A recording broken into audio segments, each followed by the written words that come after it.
우리 옆에 성도님과 함께 축복하겠습니다. 예수 이름으로 축복합니다. 하나님 사랑으로 사랑합니다. 한 번 더 하실까요? 위로하며 삽시다. 이번 주일은 이 대림절 마지막 주입니다. 이 대림절은 어드벤트, 그러니까 오심, 출현, 예수께서 이 땅에 오심을 준비하는 기간입니다. 예수님이 2000년 전에 오셨고 이제 다시 오실 겁니다. 그래서 이 대림절 기간은 단순히 성탄을 준비하는 그 기간을 넘어서서 다시 오실 예수님을 우리가 어떻게 맞이할 것인가. 마태복음 25장은 다시 오실 예수님을 준비하는 이 성도의 이 자세에 대한 예수님의 이 비유 말씀입니다. 마태복음 25장 19절에 보면 오랜 후에 그 종들의 주인이 돌아와 그들과 뭘 한다 그랬습니까? 결산한다. 하나님의 백성은요, 반드시 이 끝이 있습니다. 주님 만나는 그날이 있습니다. 그때 우리 인생을 어떻게 살았는가 하나님과 이 결산할 때가 있다는 겁니다. 계산할 때가 있다는 겁니다. 예수님의 이 비유적인 거죠. 이 하나님과 만나서 내 인생을 결산했는데 이 두 종류의 이 결과가 나옵니다. 이 5달란트, 2달란트 맡은 사람들은 착하고 충성된 종아 이렇게 칭찬을 받았고, 이 1달란트 받았던 사람은 악하고 게으른 종아 이렇게 심한 책망을 받게 되고 1달란트마저 뺏기게 됩니다. 1달란트 받은 것도 서러운데 1달란트 받은 것도 억울한데 그거 하나마저 뺏겨버리는 그러한 결과. 이 1달란트 받은 사람은 그것을 뭐 탕자처럼 탕진하거나 불의하게 쓰거나 나쁜 일 한 게 아닙니다. 그냥 하나 그대로 가지고 있다가 틀렸는데 그게 예수님께서 이 악하고 게으른 일이다. 이 1달란트의 비유를 우리가 이 연말에 주님의 재림을 기다리면서 다시 한번 생각하기를 원합니다. 왜 1달란트 그대로 가지고 있다가 뭐 손해난 것도 아니고 나쁜 일을 한 것도 아니고 그런데 예수님은 악하고 게으르다 이렇게 말씀하셨을까요? 여기서 말한 이 악한 이유가 여러 가지가 있습니다. 첫째, 이 달란트에 대한 태도, 달란트를 주신 주인에 대한 태도가 이 1달란트 받은 사람은 원망의 사람이었다는 겁니다. 원망의 사람. 24절을 우리 읽어보시면 1달란트 받았던 자는 와서 이르되 주인이여 당신은 굳은 사람이라 심지 않은 데서 거두고 해치지 않는 데서 모으는 줄을 내가 알았으므로. 이 주인에 대한 불만과 원망과 또한 이 불신이 가득 찬 사람, 이 원망의 사람이라는 거죠. 왜 그럴까요? 이 상대적 박탈감 때문이죠. 나는 왜 1달란트 주고 저 사람은 2달란트, 5달란트 주고 자기에게 적은 기회를 주고 더 많은 기회를 박탈한 주인에 대한 원망과 불평과 이 불신과 또 그 불만으로 가득 찬 그 마음이 그게 악한 마음이라는 것입니다.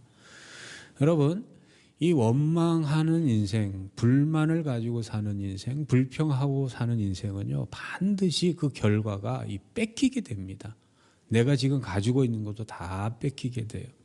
예를 들면 이스라엘 백성들이 애굽에서 하나님 은혜로 탈출을 합니다. 애굽에서 가나안으로 가기 위해는 반드시 광야를 지나야 돼요. 광야는 부족한 땅이에요. 부족한 곳입니다. 인생 살다 보면 1달란트 있을 때도 있고 2달란트도 있을 때도 있고 부족할 때도 있고 넉넉할 때가 있어요. 그런데 이스라엘 백성들이요, 그 하나님께 구원받은 그 감격은 일주일 만에 잊어버리고 불평하고 원망하고 불만을 가지고 하나님께 그냥 못할 말을 합니다. 그때 하나님께서 민수기 14장 27, 30절 원망하는 백성들에게 이렇게 말씀하셔요. 나를 원망하는 이 악한 회중에게 내가 어느 때까지 참으랴. 이스라엘 자손이 나를 향하여 원망하는 바 그 원망하는 말을 내가 들었노라. 그들에게 이르기를 여호와의 말씀에 내 삶을 두고 맹세하노라. 너희 말이 내 귀에 들린 대로 내가 너희에게 행하리니 너희 시체가 이 광야에 엎드러질 것이라. 너희 중에서 20세 이상으로서 계수된 자 곧 나를 원망한 자 전부가. 그러니까 이 하나님의 백성들이요, 제일 하지 말아야 될 일들이 원망하고 불평하고 또 불만 품고 세상 사는 겁니다. 왜 이렇게 불만을 또 원망하고 불평할까요? 이 악하다는 건 뭐냐면 이 타령하는 사람이야. 타령. 맨날 흙수저 타령. 그런데 왜 이 한 달란트 받은 사람은 타령을 하죠? 그 이유가 뭐냐면요, 비교하기 때문이에요. 비교하기 때문에. 비교하지 않으면요, 내 인생이 참 아름답고 귀하고 참 살만한 인생이에요. 그래서 이 우울증, 조울증, 이 모든 정신적인 빈약함의 출발이 어디서부터 시작이 되냐면요, 비교로부터 시작이 돼요. 나의 인생 그 자체로만 해도 충분히 아름답고 충분히 살만한데 갑자기 비교를 하는 거예요. 그러면 초라해지는 거예요. 내 남편 정말 훌륭한데 갑자기 다른 사람하고 비교하고, 내 아내 정말 좋은 아내인데 자꾸 비교하게 되고, 부모를 비교하고, 심지어 교회를 비교하는 사람도 있어요. 이 하나님께서요, 가장 소중히 여기는 건요, 남의 인생 사는 게 아니고 나답게 사는 겁니다. 여러분, 금수저가 항상 좋고 흙수저가 항상 나쁜 게 아니에요. 이렇게 생각해 보세요. 이 흙수저가, 이 금수저가 박탈당한 게 뭐냐면요, 장만의 기쁨이에요.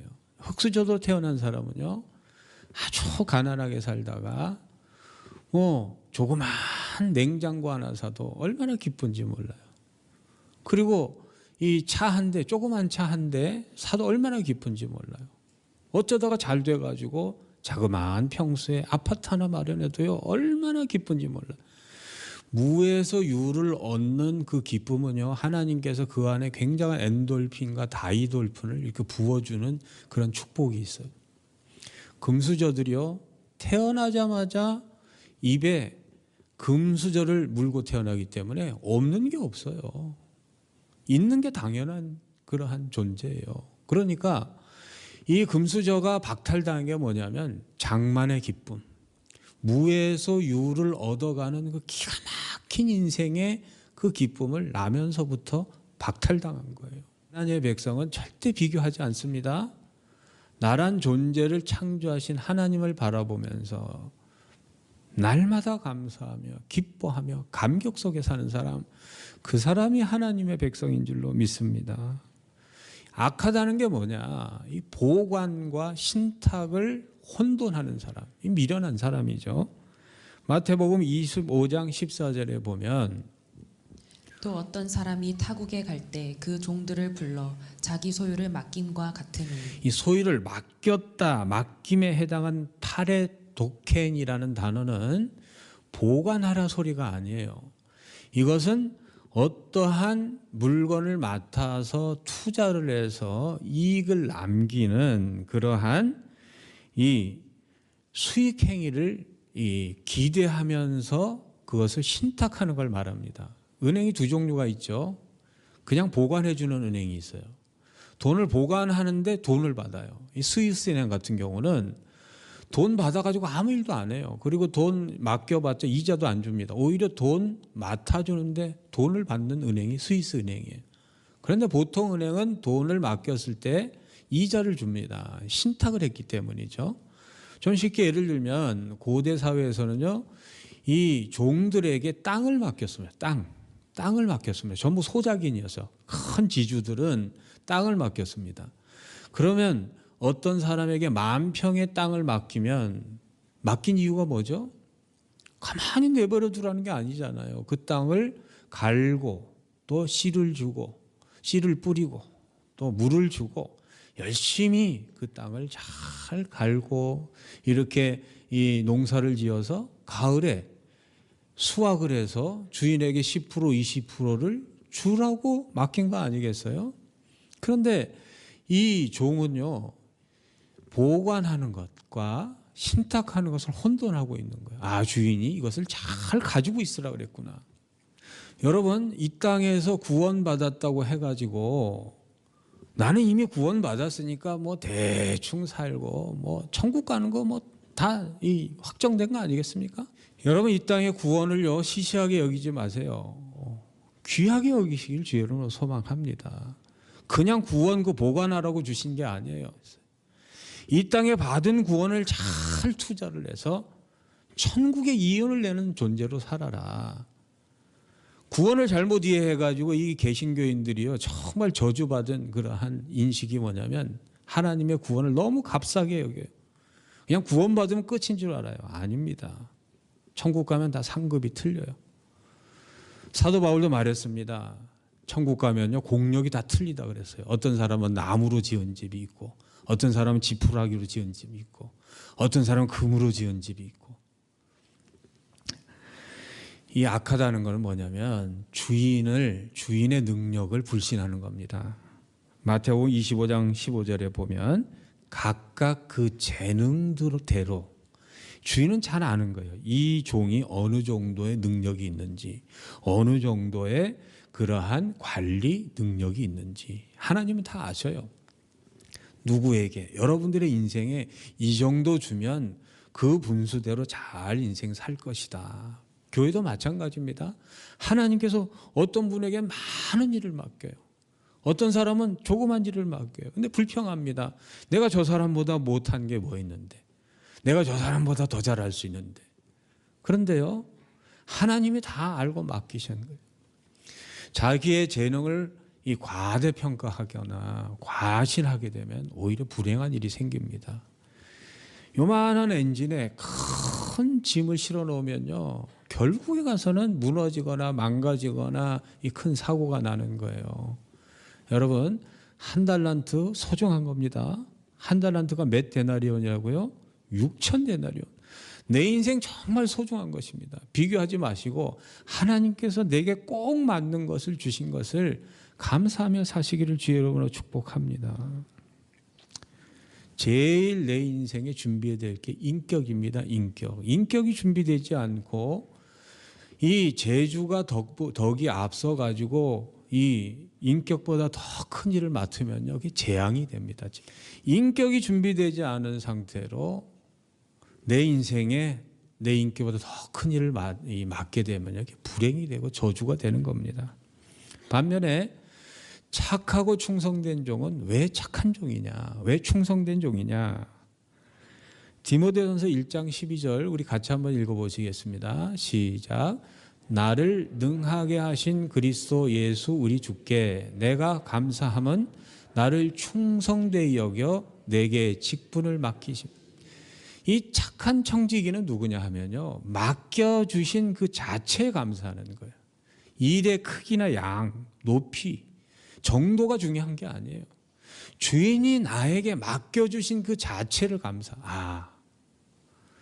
큰 일이든지 작은 일이든지 내게 맡겨주신 그 자체에 감사하는 게 이게 충성입니다. 착하다는 게 뭐냐? 착하다는 건요 적은 일에 충성하는 겁니다. 21절 우리 같이 읽어보겠습니다.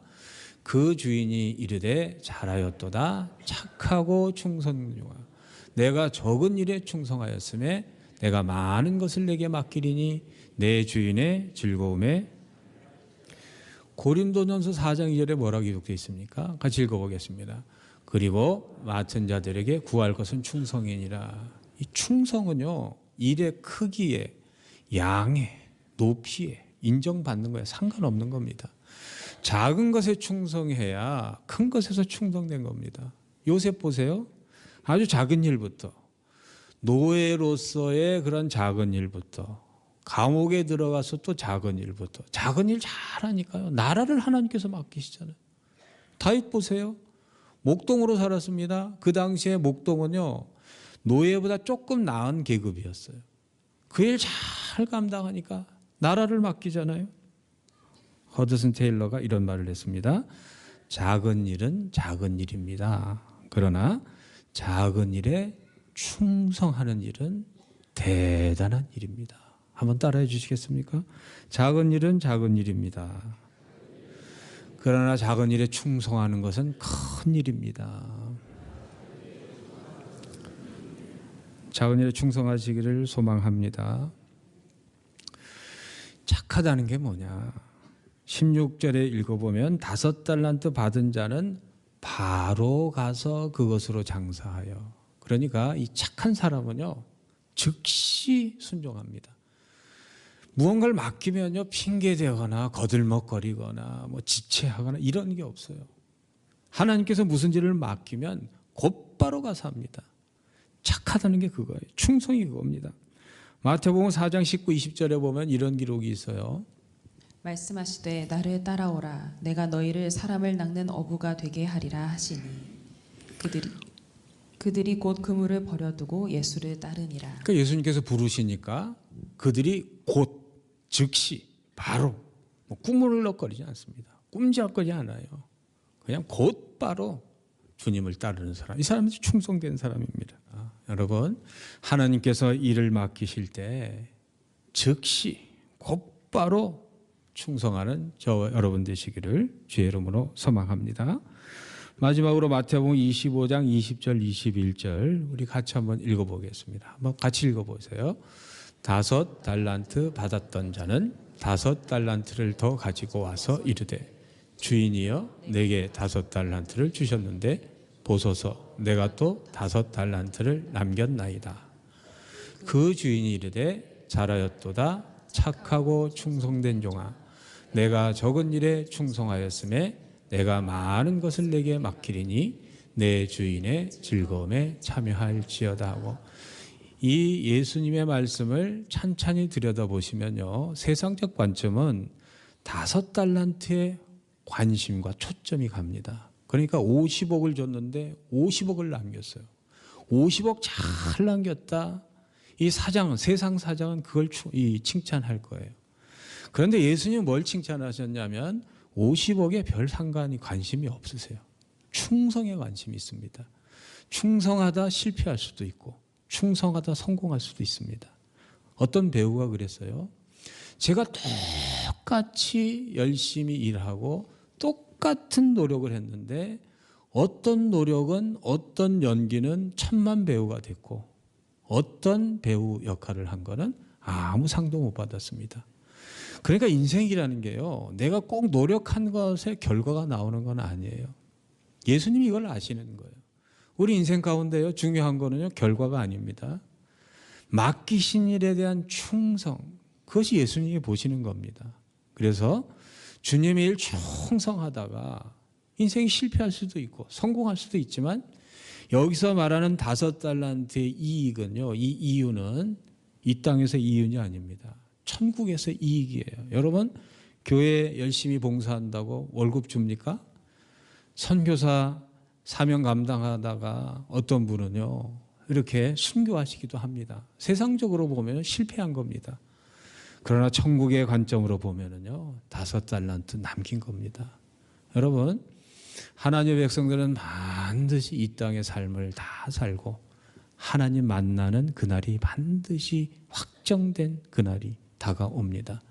그때 우리 마천세계로 모든 교인들은 내게 맡겨주신 1달란트 인생 정말 소중히 여기고 충성되이 살고 내게 맡겨진 일 비록 큰 일이 아니다 할지라도 세상의 직업이라 할지라도 빛과 소금의 역할을 잘 감당하셔서 칭찬받는 여러분 되시기를 주의 이름으로 축복합니다. 기도하겠습니다. 하나님 감사합니다. 내게 맡겨주신 달란트 정말 소중하고 값진 것으로 여기게 하여 주시고 착하고 충성된 종 주님께서 맡기신 것을 작은 것이라도 충성되이 감당하는 하나님의 백성들 우리 마천세계로 교우들 다 되게 하여 주시옵소서. 예수 그리스도 이름으로 기도합니다. 아멘.